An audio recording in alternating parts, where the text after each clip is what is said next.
Subscribe now and press the bell icon. Never miss an update.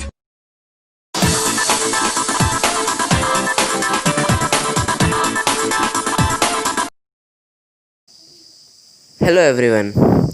तो आज मैं आपको बताऊंगा गांधी इरविन पैक्ट के बारे में। गांधी इरविन पैक्ट क्या है? सबसे पहले गांधी जी उस टाइम पे इंडिया के बहुत one of the main political leaders थे और लॉर्ड इरविन उस टाइम पे ब्रिटिश इंडिया के वाइसरॉय थे। तो जब गांधी जी ने 1930 में सॉल्ट सत्याग्रह, जिसे डांडी मार्च भी कहते हैं, वो शुरू किया था।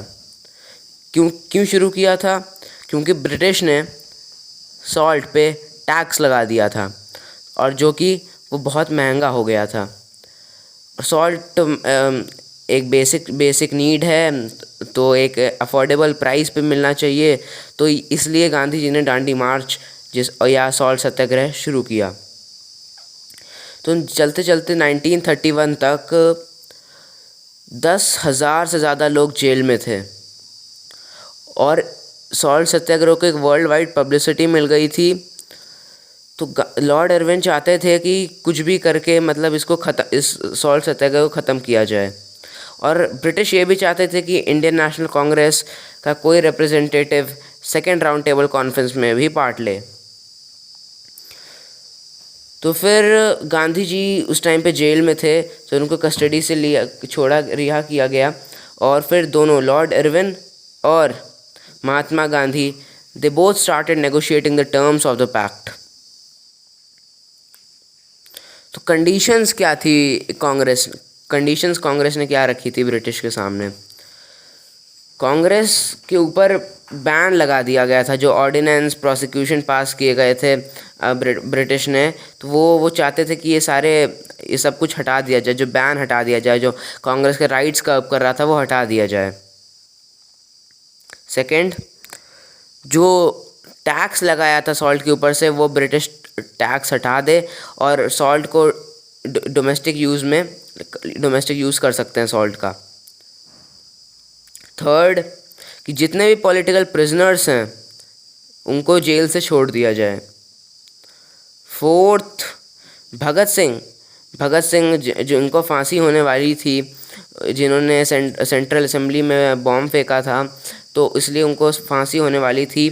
तो गांधी जी ने कहा कि भगत सिंह की फांसी को रोक के उनको लाइफ इम्प्रिजनमेंट की सज़ा सुना दी जाए। तो फिर ये कंडीशंस रखी थी। फिर लॉर्ड इरविन, मतलब जो ब्रिटिश इंडिया के वाइसरॉय थे, उन्होंने क्या कंडीशंस रखी थी? उन्होंने कंडीशंस रखी थी कि Congress second round table conference में पार्ट ले। जब डांडी मार्च, सिविल डिसोबीडियंस मूवमेंट स्टार्ट हुआ, तो क्या हुआ था? मास बॉनफायर्स लग रहे थे, मतलब मास बॉनफायर स्टार्ट हो गए थे। सब लोग मतलब जो फॉरेन के सामान को पूरा बॉयकॉट कर दिया गया था। ब्रिटिश के जितने भी गुड्स, एक्सपोर्ट, ट्रेड सब ठप हो गया था। तो ये चाहते थे कि पीसफुल तरह से उनके गुड्स का ट्रेड हो।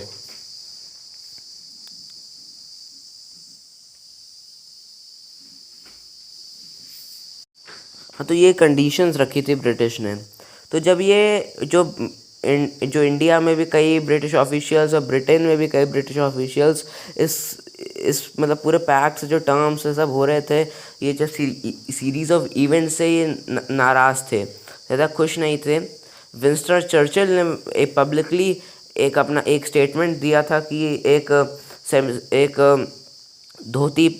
धोती पहने हुए एक फ़कीर आ गया है और वो सीधा इक्वल वाइसरॉय के पैलेस में आके एक किंग के एम्परर के साथ एकदम इक्वली टर्म्स नेगोशिएट कर रहा है।